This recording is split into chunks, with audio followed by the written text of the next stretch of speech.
আপনারা জানেন কোন কোন মার্কেটে গিয়া দেখুন জানি রবিবারে যদি বাজার, মঙ্গলবারে যদি বাজার, উলামায়ে কেরাম হল ইমাম হল বাজারে যাওয়ার বাদে মাছ আটি পাই যখন যায় ধনী ধনী মানুষে ইলিশা, গাজর, বড় বড় দামি দামি মাছ লই আমার ইমাম সাহেব হলে 400-500 টাকার দাম হইয়া লইতে পারেন না। ফসা মহা উঠনা যেটা আছে ওটা 50-60 টাকা দিয়ে নিয়ে বাচ্চি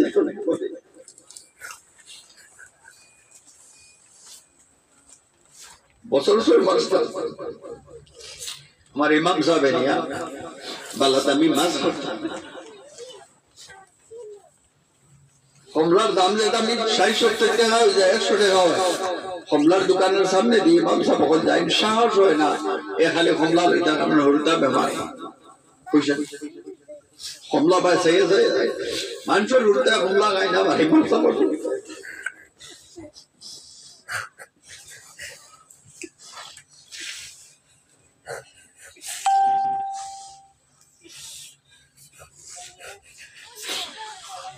শুকরিয়া আদায় করিয়া রাখুন এই যে আমানত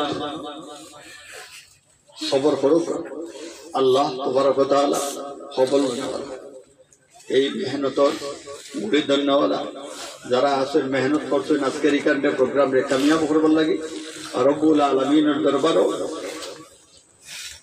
তার লাগি দোয়া করিয়া আল্লাহ তাবারক ওয়া তাআলা আর মুসলমানদের শান্তি রাখো, আমন আমান রাখো। দুনিয়ার পরিস্থিতি বড় জটিল, বড় সঙ্গীন।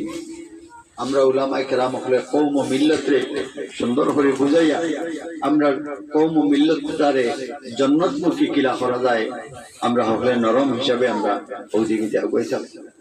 আমার লাগেও দোয়া করবা, আমি আপনাদের লাগি দোয়া করিয়া। আর যত জিনিস আসাম সব আসামের মানুষ এনআরসি থেকে নিয়া 20 বর্ষ পর্যন্ত দেখানোর চিন্তা আপনাদের আছিল, আমরা চিন্তা আছিল। এই চিন্তা আলহামদুলিল্লাহ হযরত মৌলানা সৈয়দ আরশাদ মদনী সাহেব দামাত বারাকাতুহু, মৌলানা মুশতাক খানপুর সাহেব সবে মেহনত করছেন। আমি এক গুনাহগার, কমসিন আর বড় কমজোর মানুষ, দিল্লি থেকে আসাম, আসাম থেকে দিল্লি বারবার দৌড়ানি মেহনত করতে করতে আল্লাহ তাআলা দেখা যার কৌটোর লাইনে দিতরা সহলত হইছে। আমরা আল্লাহর শুকরিয়া আদায় করি আলহামদুলিল্লাহ। হযরত মদনী সাহেবের লাগি দোয়া করি আল্লাহ হযরতের হায়াত বৃদ্ধি করিয়া দেখবা, মৌলানা মুশতাক সাহেবের হায়াত আল্লাহ তাআলা দরাজ করি দেখবা, তাইনো বেমার। আর চলো আমরা সবে মিলিয়া এই প্রশিক্ষণে আমরা দিলর ভিতরে গহরাইয়ের ভিতরে জায়গা দিয়া নাগাল্যান্ডর সরজমিনর মুসলমান হল নবীজির বাগানের ফুটন্ত ফুল, এই ফুল যাতে জড়িয়া না পড়ে আরো সুন্দর হয় আর খুশবু বার হয়, তার কারণে মেহনত করি করবো নেবে ইনশাআল্লাহ। ওয়া আখিরু দাওয়ানা।